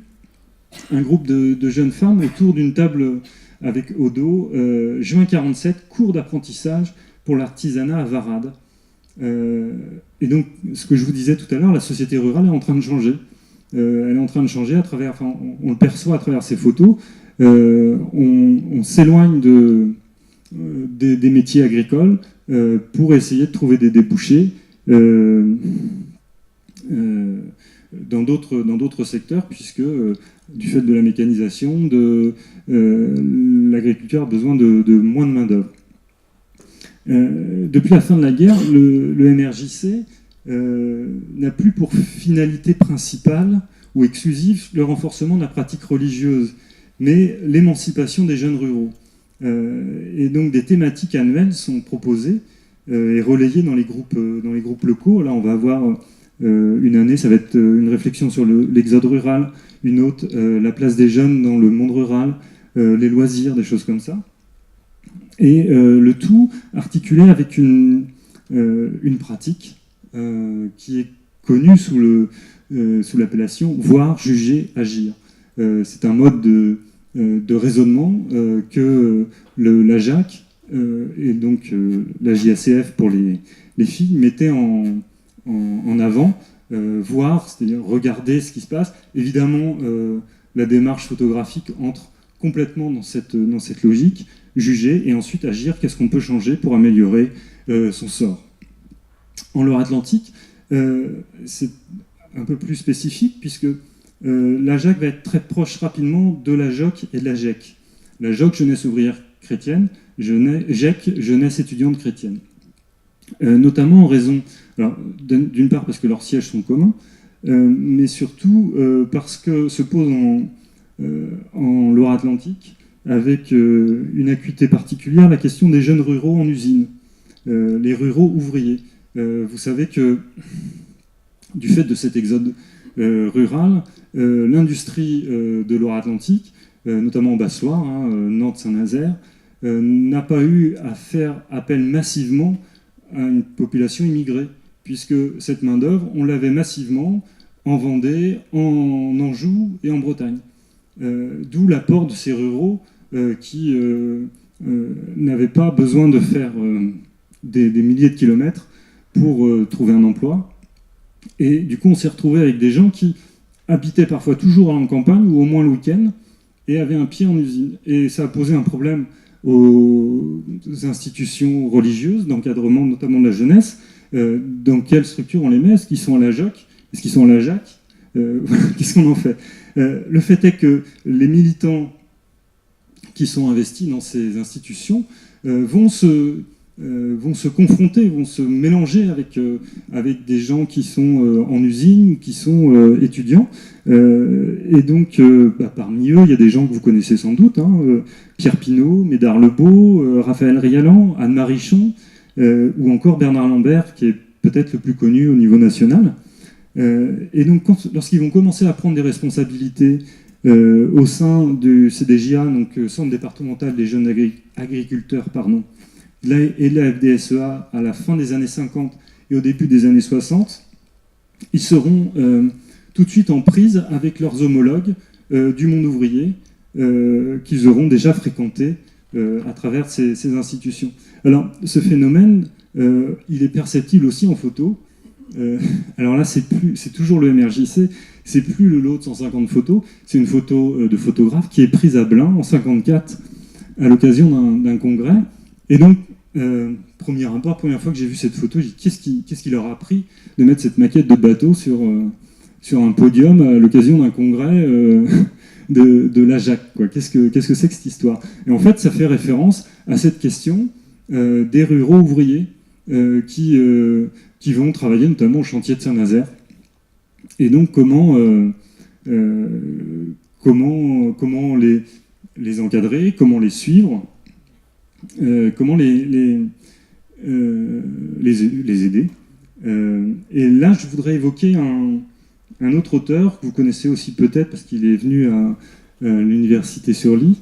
C'est René Bourrigaud qui a parlé de la fin du bloc agraire. Au début des années 60, pardon. En simplifiant, le bloc agraire, c'est le fait que l'ensemble des ruraux se sont liés, considèrent que son intérêt est le même que celui des propriétaires fonciers. L'ensemble de la société rurale fait corps autour de l'intérêt des propriétaires fonciers. La fin du bloc agraire, c'est l'éclatement de ce bloc. Ces jeunes responsables vont rompre avec... Alors, comment il se manifeste ce bloc? Par exemple, jusqu'au début à la fin des années 40, début des années 50, les responsables syndicaux, ce sont des grands propriétaires terriens. Les responsables des coopératives, ce sont des grands propriétaires terriens. Ce ne sont pas des exploitants. Les responsables des mutuelles, c'est pareil. Toutes les structures qui structurent la société rurale sont tenues par ces représentants de la propriété foncière. Ce que cette génération qui s'est pris en photo là, au MRJC va faire aboutir, puisque c'est un processus long qui commence dès les années 30, certains disent que même Vichy a œuvré dans cette dimension-là à travers la corporation paysanne, en faisant, non pas en excluant les propriétaires terriens, mais en faisant entrer les exploitants. C'est-à-dire que Vichy, à travers la corporation, elle fait entrer les exploitants dans les instances de direction des structures rurales qui dirigent le monde rural. Alors qu'avant, ils en étaient exclus, il n'y avait que les propriétaires. Et donc, c'est l'aboutissement de ce processus où les gens qui vont représenter le monde rural, le monde agricole, vont être des exploitants et non plus des propriétaires. Et donc, c'est la fin de ce bloc agraire. Et donc, ces jeunes, ils vont essayer de se retrouver des nouveaux alliés. Et notamment, ils vont être tentés par une alliance avec le monde ouvrier, d'où la multiplication. Alors, j'ai pas pris de photo dans le fond. On a le fond photo du Paysan nantais, le journal de la Confédération, la Confédération paysanne aujourd'hui, mais qui était le journal du monde rural. Hein. C'est un journal qui était lié à toutes les structures coopératives, mutuelles, MSA, etc. Et syndicales du monde rural. Mais il y a énormément de luttes où sont associés dès les années 50 et encore plus dans les années 60, et ce sera très spectaculaire en 68 à Nantes, les ouvriers et les paysans. Et donc c'est une des expressions de ce phénomène. J'arrive à la fin. Marin Dacos termine son article avec une intuition.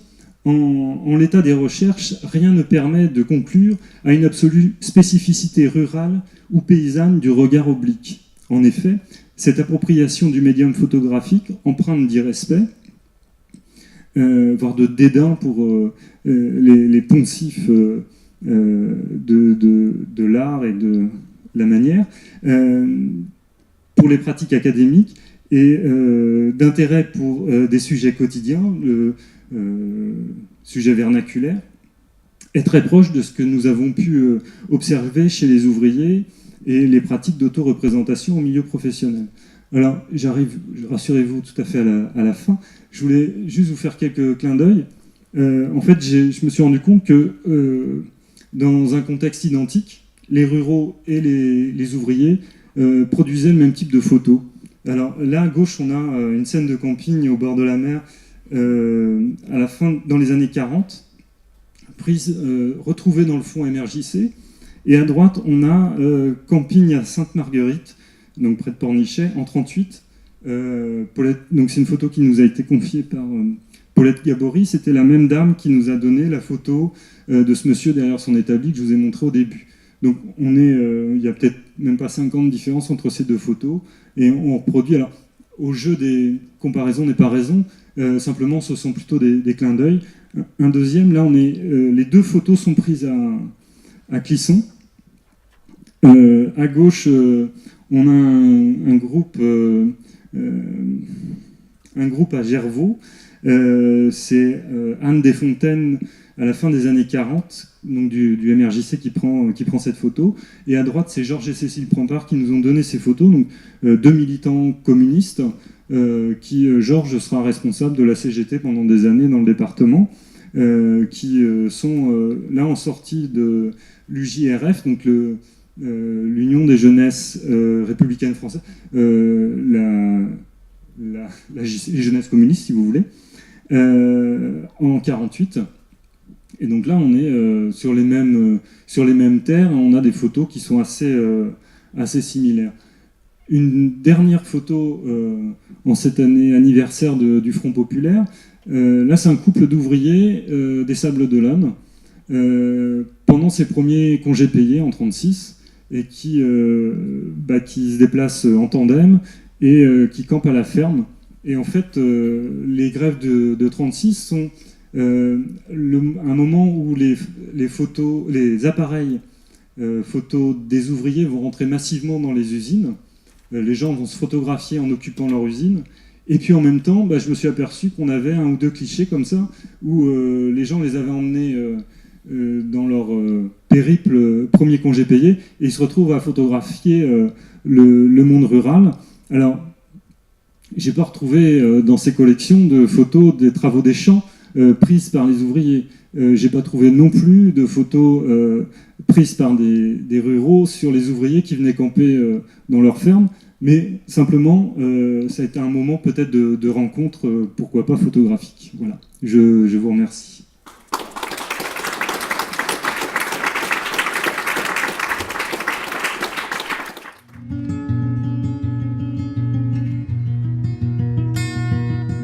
Ce qu'il faut quand même se rappeler, c'est que le travail du paysan, c'était bien souvent individuel, c'était seul, et il y avait dans l'année des moments, disons, de rencontres assez importantes où tous les paysans se trouvaient.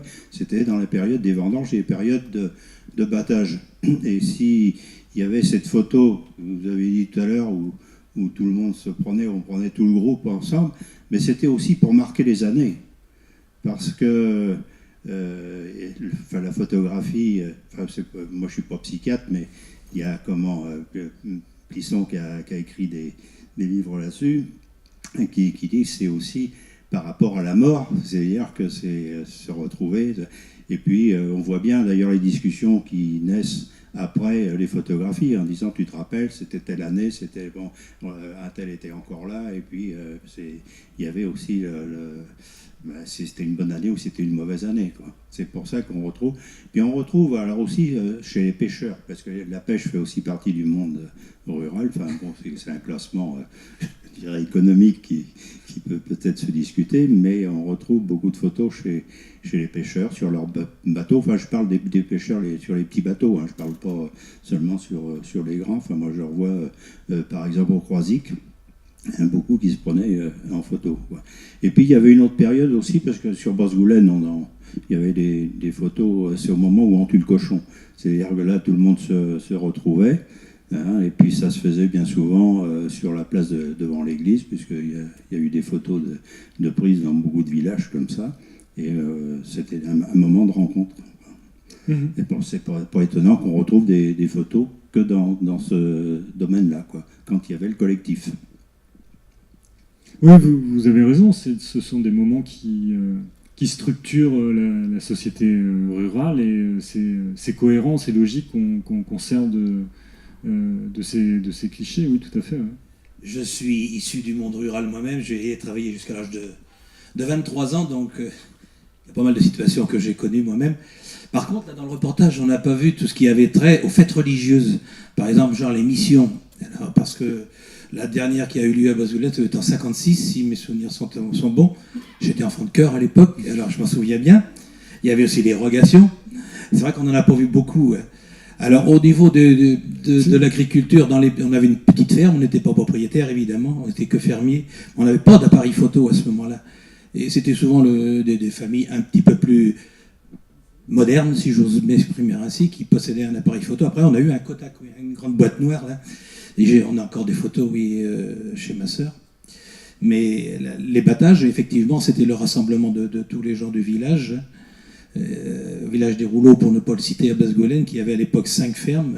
Tout ça, c'est bien disparu, mais ça reste en mémoire.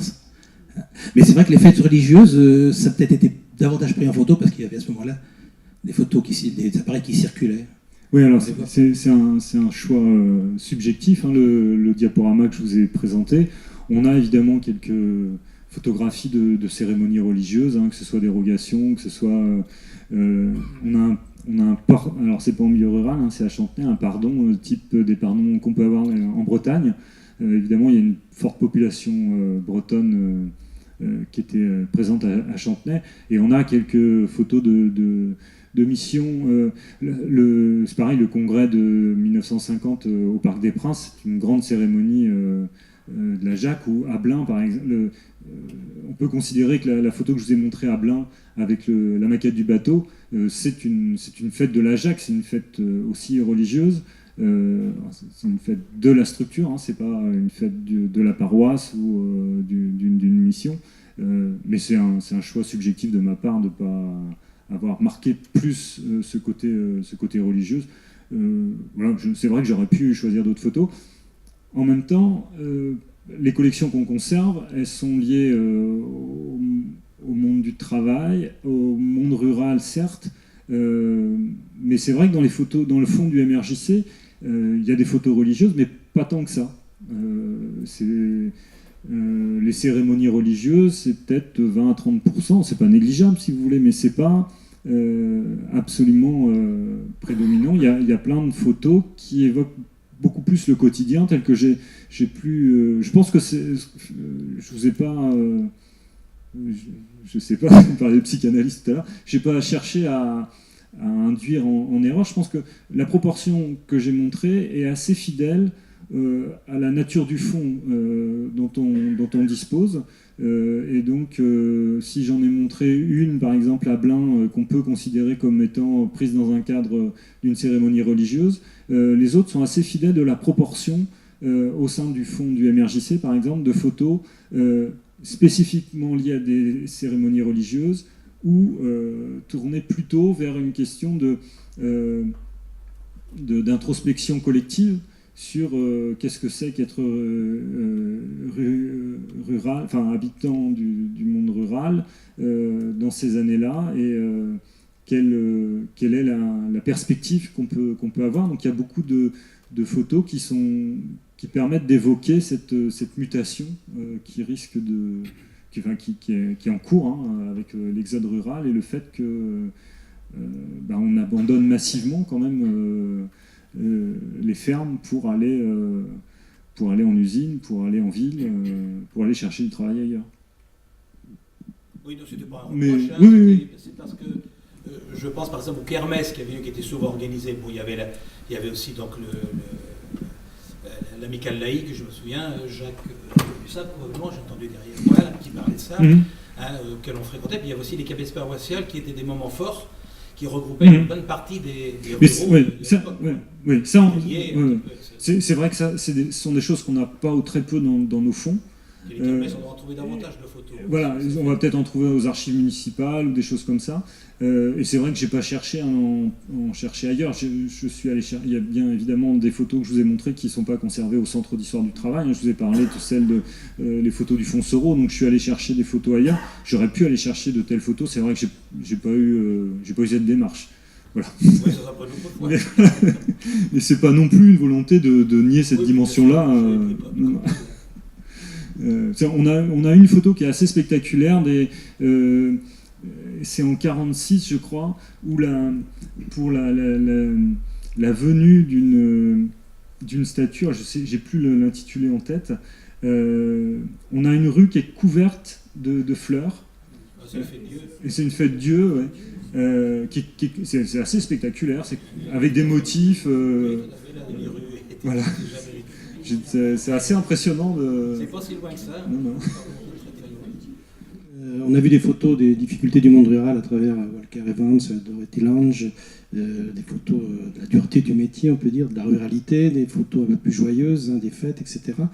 Vous avez aussi, en évoquant De Pardon, montré des photos un peu plus récentes, justement. Est-ce qu'il y a une tradition, à votre avis, qui se perpétue de la photographie dans la ruralité, notamment en ce moment où le monde rural est un peu en difficulté? Est-ce que cette tradition se perpétue, on s'auto-portraitise, etc., à votre avis? Alors, je pense que dans le monde de la photographie sociale, il y a de grandes difficultés économiques, puisque la presse souffre. Donc les photographes qui alimentent la presse ont du mal à trouver des débouchés. La presse a aussi des réflexes en période de tension, qui est entre guillemets, de se marquer à la culotte entre titres. Donc lorsqu'on va aborder un sujet, l'autre titre va vouloir aborder à peu près le même sujet, ce qui fait que si un photographe propose un sujet, un reportage qui est original ou trop original par rapport au sujet traité à ce moment-là, il va pas réussir à vendre son reportage, ou il va mal le vendre. Et toute la question est de pouvoir vivre de son métier, de son activité, puisque les photographes qui font, alors pas tous, mais idéalement un photographe qui fait de la photo sociale va essayer de vivre, d'autofinancer ses reportages, que ce soit localement ou que ce soit à l'étranger.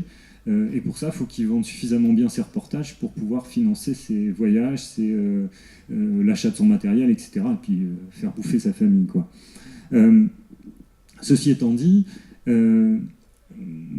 j'ai croisé quand même assez régulièrement, je vous ai montré De Pardon, ce sont des photos récentes, c'est 2010, je crois que la publication de son travail c'est 2014.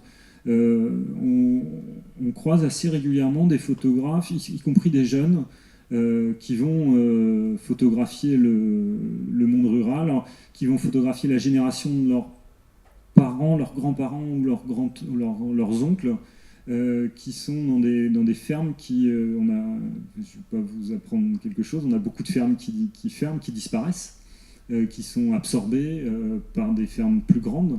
Et donc il y a beaucoup d'exploitations qui mettent la clé sous la porte. On croise assez régulièrement des photographes qui vont faire ce type de reportage, la dernière saison, les dernières récoltes, les dernières vendanges, etc., chez un proche. Ça, c'est quelque chose que j'ai croisé plusieurs fois. Et puis, le monde rural est un monde en tension. Donc, il y a aussi des photos plus journalistiques qui sont produites. Et puis, il y a Notre-Dame-des-Landes, qui est un sujet photographique assez spectaculaire. Et il y a beaucoup de photographies là qui sont... c'est un sujet évidemment sulfureux, mais il y a beaucoup de photographies qui sont produites. Et pas seulement des photographies journalistiques, c'est-à-dire que parmi les gens qui vont régulièrement là-bas ou qui vivent là-bas, il y a beaucoup de productions photographiques du coup. Et évidemment, c'est un monde rural aussi. Alors, c'est pas le même que celui qu'on a vu ici en photo, souvent. Mais c'est quelque chose. Il y a beaucoup de photos qui sont produites par des néo-ruraux, c'est-à-dire des gens qui sont extérieurs à la communauté qui viennent s'y installer. Et c'est aussi... Alors, ça, c'est un phénomène que j'ai découvert il y a un petit moment maintenant. Quelqu'un l'avait qualifié de photographe commun, en faisant référence aux terres communes, donc, qui est cette institution traditionnelle en milieu rural où des terres sont la propriété exclusive de personnes, mais sont disponibles pour chacun suivant ses besoins. C'est quelque chose qui s'arbitre collectivement. Et quelqu'un avait trouvé une expression, je trouvais assez juste, de photographe commun, c'est-à-dire que souvent ça va être potentiellement le curé, l'instit, qui maîtrise cette technique, qui a du temps, qui a l'envie, et c'est aussi pour lui une façon de se faire accepter que de photographier la communauté dans laquelle il vit. Et s'il y vit depuis assez longtemps, il va avoir accès à des scènes qu'un photographe extérieur n'aura pas accès. Et il y a eu j'ai eu entre les mains la publication d'un travail de Soulilou. Alors c'était quelqu'un qui vivait en Dordogne. En fait, son fils est professeur au CHU à Nantes. Et Pierre Soulilou, son père, il était un stit. En Dordogne et il était féru de photographie. Et il a photographié le village. Alors c'était son village natif dont il était parti et il est revenu en tant qu'instit, mais peut-être avec un intermède de plus de 10 ans. Et à partir de là, il s'est mis à photographier le monde qu'il connaissait, d'abord parce qu'il en était issu, et puis ensuite parce qu'il était revenu y vivre et s'y installer longuement. Et donc là, il y a vraiment une production qui est très, très émouvante sur les difficultés de ce village, comment ce village évolue sur une trentaine d'années. C'est assez émouvant à voir. C'est un bouquin qui est sorti, je crois, à 300-400 exemplaires, qui est pas... Mais il y a des... Ça, c'est sorti l'année dernière, donc il y a des productions, il y a beaucoup de productions.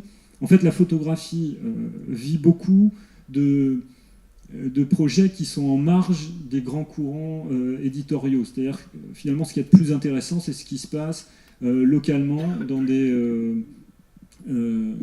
soutenus par des municipalités, des fondations, etc., qui vont localement soutenir des projets, souvent en rapport avec, à proximité, des projets photographiques qui ont une forte dimension aussi potentiellement artistique, si vous voulez, mais ça va pas être... Enfin, la création photographique a contourné la difficulté de l'édition par ce biais-là, le recours aux institutions publiques et puis aux institutions militantes. Il y a régulièrement des publications qui sont faites par des organisations syndicales, par des organisations, par des mutuelles, et qui ont une forte connotation sociale. Est-ce qu'il n'y a pas non plus un souci de sauvegarde ? Parce qu'il y a beaucoup de photos sur le déclin du monde rural. Et beaucoup essaient de recueillir des témoignages pour qu'il y ait des traces. Je pense à Depardon. Quand on voit le superbe film Cousin Jules, on est dans la nostalgie, on est dans la perte de richesse que je qualifierais presque d'inestimable. Oui, ben, on l'a évoqué tout à l'heure en parlant de la mort et de la photographie. La photographie, elle a profondément changé notre vision du monde, parce qu'elle nous permet de voir ce qui est loin physiquement et ce qui est loin d'un point de vue temporel. Et donc c'est un moyen de défier la mort. C'est-à-dire qu'avant l'invention de la photographie, très peu de gens avaient des portraits de leurs aïeux. Il faut imaginer la révolution sociétale que ça implique. C'est-à-dire qu'aujourd'hui, la plupart d'entre nous peut s'inscrire dans une monographie familiale depuis l'arrière-grand-père ou l'arrière-grand-mère. On a quand même tous des photos des grands-parents, voire des arrière-grands-parents. Psychologiquement, c'est quand même pas banal. Je me rappelle avoir lu quelque chose sur ces photos qui sont prises à partir de la guerre de 14, donc des poilus qui sont portraitisés quasiment systématiquement par l'armée. Et quelqu'un disait, mais ce sont des gens qui, pour certains, se voient en photo pour la première fois. C'est-à-dire que, à la limite, ils faisaient leur toilette en public dans la pièce unique de la maison, et là, d'un seul coup, sans glace, et là, d'un seul coup, ils vont se retrouver avec un portrait d'eux-mêmes qui vont renvoyer dans leur famille. Donc la photographie induit vraiment une révolution dans le rapport à soi et le rapport aux autres. Et c'est un support par excellence qui permet de conserver des traces de ce qui est en train de disparaître. Et je pense qu'effectivement, on a conscience que le monde rural, l'agriculture vit des moments compliqués, difficiles, qu'il y a beaucoup de choses qui se perdent. Et donc il y a des tentatives, des projets de conserver. Mais en même temps, c'est aussi... Alors, c'est une espèce de ritournelle dans la photographie.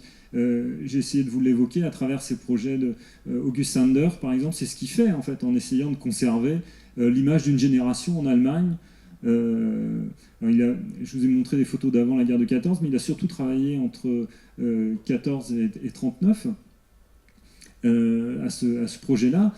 Cette idée de vouloir représenter de façon presque exhaustive le monde dans lequel on vit. Il y avait, je crois que c'était en Suisse, à Genève, un projet de photographe au début du XXe siècle qui avait essayé de créer un musée où tout ce qui était existant serait photographié.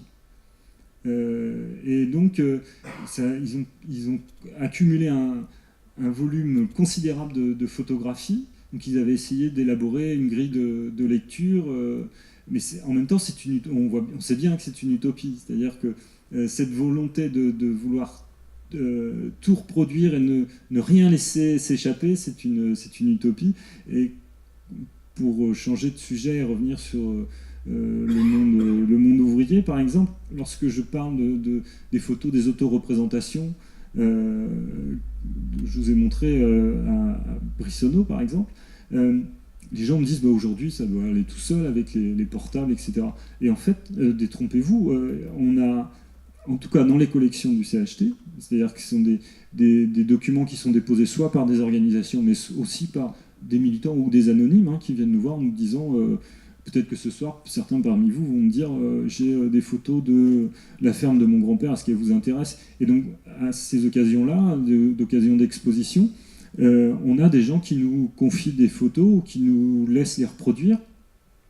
J'ai perdu le fil.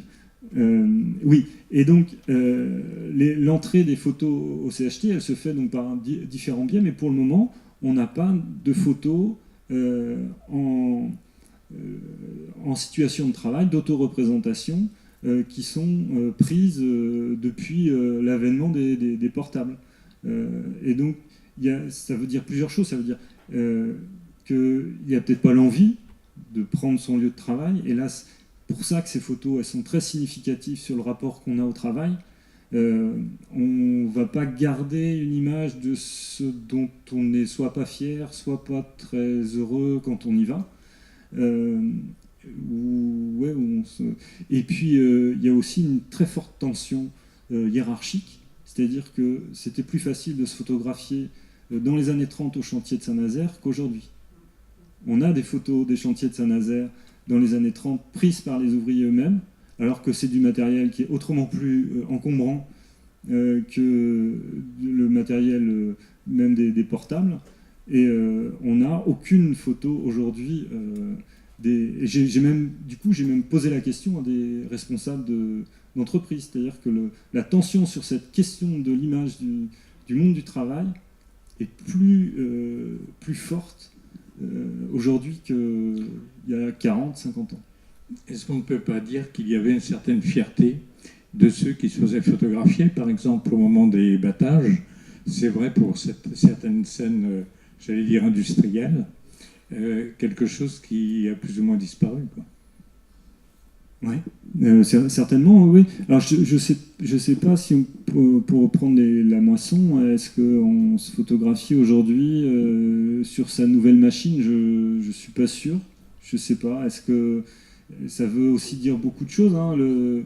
Les récits sur le désenchantement des agriculteurs, sur le fait qu'ils ne sont pas forcément très contents de ce qu'ils produisent. Enfin, je ne sais pas si les producteurs de porc qui manifestent actuellement, ils se prendraient en photo au milieu de leur écurie et de leur troupeau de porcs, alors que certains disent qu'ils ne mangent pas ce qu'ils produisent. Donc, effectivement, le rapport à la fierté de ce qu'on fait est assez... c'est pas un élément clé dans ce processus. Il n'y a pas que la possibilité technique et même légale de le faire, il y a l'envie, la motivation de le faire. Ouais. J'ai fait l'hiver dernier, il y a 2 ans, je suis allé prendre des tailleurs dans les vignes, et ils étaient assez contents. C'était une drôle d'expérience parce que je suis un photographe amateur, mais j'avais cette appréhension d'aller photographier. Je suis moi-même d'origine rurale, pas des vignes, mais je connais bien, mais malgré tout, aller demander à quelqu'un d'assez près, est-ce que je peux vous prendre là en photo, c'est un challenge. Et j'étais très étonné parce que ça s'est toujours passé très bien. Je n'ai subi aucun refus, et j'ai vu des gens dans des tenues de travail alors, dont ils n'étaient pas forcément fiers, etc. Est-ce que je pourrais me mettre autrement ou pas, mais je n'ai pas eu de refus. J'ai eu des gens qui étaient très contents, quoi, d'être pris en photo. Oui. Mais le monde de la vigne est un peu particulier. Enfin, je pense que notamment les producteurs du Muscadet ont fait un gros travail sur la qualité de leur vin. Ils sont plutôt assez fiers de ce qu'ils produisent aujourd'hui. Je ne suis pas sûr qu'on puisse faire la même comparaison avec les producteurs de cochons, par exemple, que je citais tout de suite.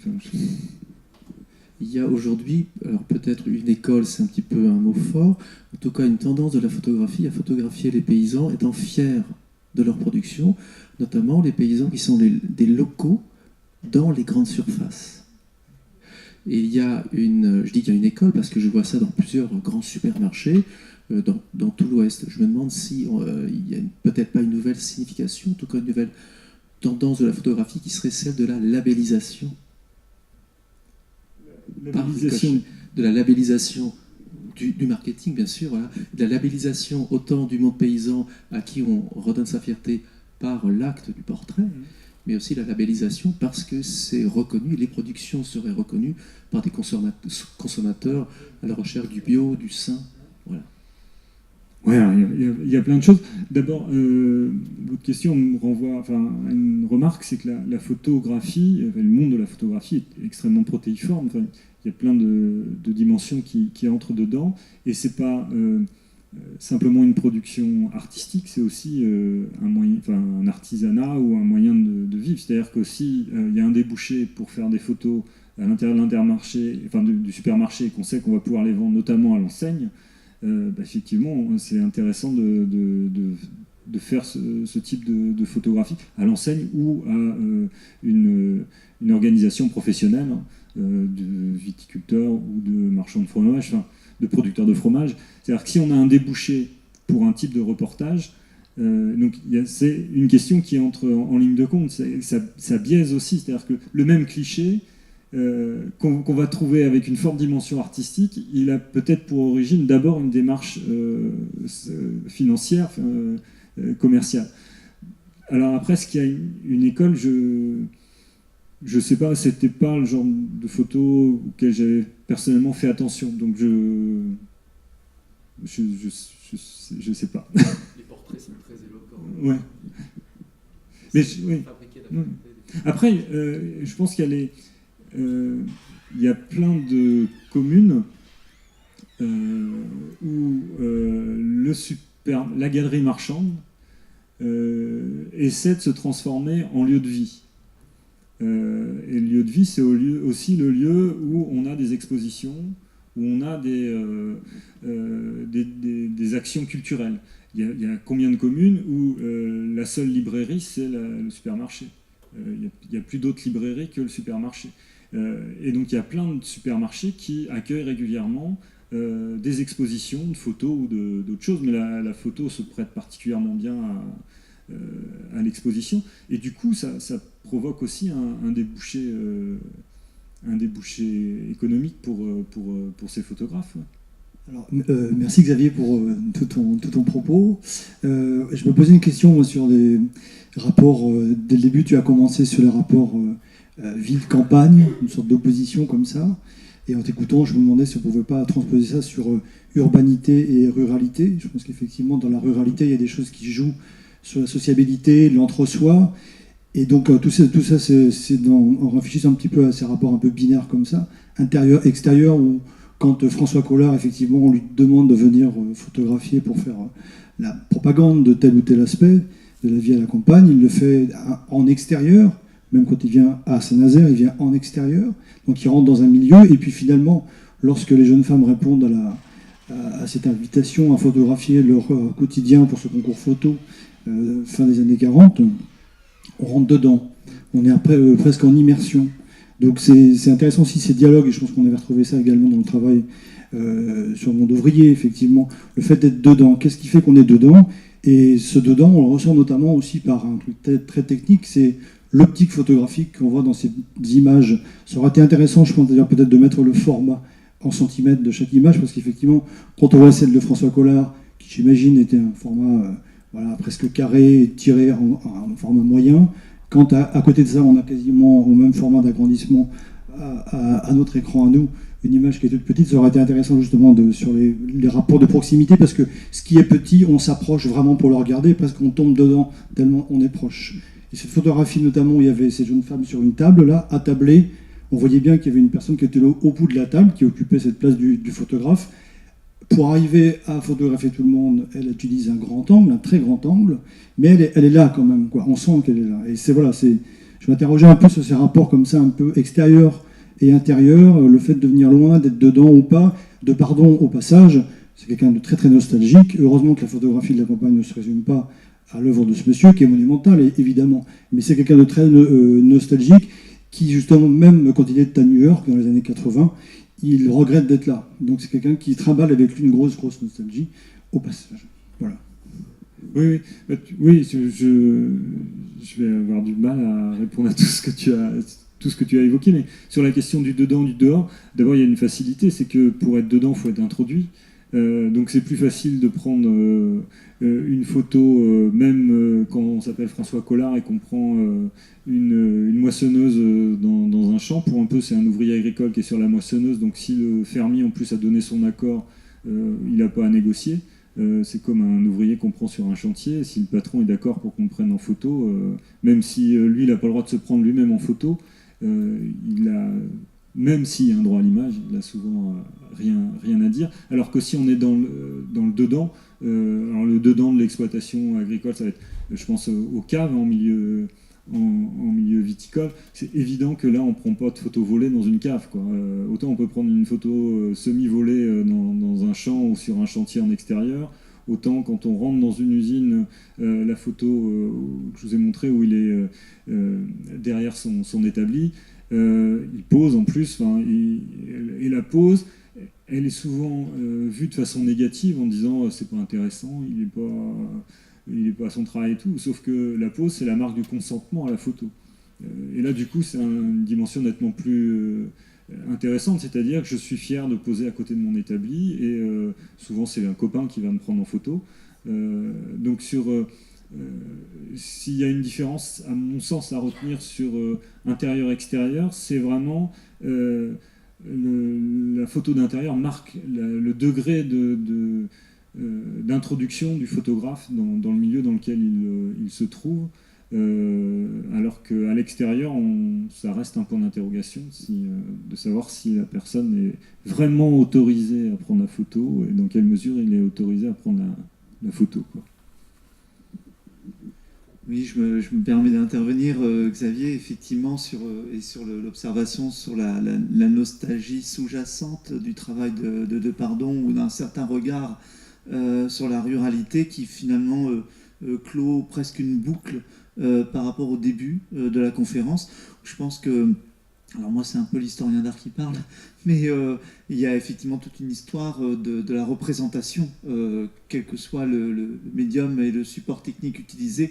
Et effectivement, la photographie a été une façon de démocratiser l'usage par un outil et à amener les gens du monde de la ruralité à se représenter par eux-mêmes et non plus, enfin, j'allais dire quelque part, ils ne sont plus des sujets mais ils deviennent des citoyens. Dans la représentation par contre de la ruralité chez les peintres du 19e, que ce soit, je pense à Constable en Angleterre, qui d'ailleurs était hyper sensible à ces bouleversements justement qui allaient impacter profondément le paysage et l'agriculture anglaise. Les artistes étaient aussi hypersensibles à ça et très engagés sur cette défense d'un certain idéal d'un monde rural, de mode de production, de mode de vie, de sociabilité, d'idéalisme, de conviction, d'engagement politique et social. Et voilà, cette nostalgie de pardon, effectivement, il y a peut-être un petit peu de ça. On est peut-être effectivement très très loin de cette manière plutôt de laisser les gens maintenant du monde rural qui sont, je pense, assez grands pour savoir parler d'eux-mêmes et se représenter. On a un grand bouleversement entre effectivement l'artiste initié du 19e qui définit le mode de représentation, mais ce mode de représentation n'est pas destiné à entrer dans les modestes demeures et chaumières du monde rural, on le sait, effectivement, et maintenant, en effet, cette représentation définie par les habitants eux-mêmes, qui s'auto-définissent à travers ce qu'ils choisissent de représenter d'eux-mêmes. Oui, alors, je ne vais pas discuter tout ce que tu as dit, je ne suis pas forcément compétent pour cela, tu le connais mieux que moi. Je veux juste rebondir sur la notion de démocratie. Je pense qu'effectivement, la photographie et la diffusion du médium photographique et de la pratique photographique dans une société a à voir avec son degré de démocratie. C'est-à-dire que s'emparer de son image, c'est un acte profondément démocratique. Et la photographie, c'est la première fois dans l'histoire de l'humanité que les classes populaires peuvent se représenter elles-mêmes. Et c'est la première fois qu'elles peuvent construire leur propre imagier, si vous voulez, leur propre album. Et c'est la première fois où on est à classe sociale équivalente, presque à égalité, en termes de représentation pour le futur. Simplement, quand on fait l'histoire d'une entreprise, pour prendre quelque chose de très concret, avant la photographie, on était contraint par les seules représentations produites par les peintres qui souvent n'étaient pas forcément très proches du monde ouvrier. Enfin, il y a évidemment des exceptions, mais a priori c'était plutôt des gens qui étaient liés à la société bourgeoise. Ils pouvaient être en rupture avec leur milieu, mais la représentation qu'ils allaient en faire, en tout cas, c'était pas une représentation qui était produite par les ouvriers eux-mêmes, et même chose pour le monde rural. Avec la photographie, pour la première fois, on a des gens qui sont issus du milieu qui peuvent produire cette représentation et alimenter un imaginaire futur, alimenter un patrimoine futur. À mon avis, c'est un bouleversement qui est finalement assez peu appréhendé en termes de travaux sur la photographie. Aujourd'hui, on a beaucoup de... c'est assez intéressant à suivre. Il y a beaucoup d'études sur cette dimension sociologique de la photographie et qu'est-ce que la photographie a changé, qu'est-ce qu'elle a apporté à notre société et qu'est-ce qu'elle continue d'apporter. C'est à la fois un objet d'étude, d'observation, mais c'est aussi un moyen d'observation, c'est-à-dire qu'il y a des études, notamment sur la vie quotidienne des gens. J'ai entendu des communications là-dessus sur des urbanistes, par exemple, qui, en sociologie, demandent à des gens de prendre leur parcours quotidien en photo. C'est-à-dire, quand on est chargé d'aménager, de modifier l'aménagement d'une ville ou d'un village, etc., qu'est-ce qu'il faut changer, sur quoi on peut jouer pour que le quotidien des gens s'améliore. Du coup, à quoi ces gens sont, quelle vision ils ont de leur quotidien. Et j'ai vu des communications où on demandait à des gens sur plusieurs semaines, plusieurs mois de photographier par exemple leur trajet quotidien pour essayer de comprendre ce qu'ils voient, ce qu'ils retiennent.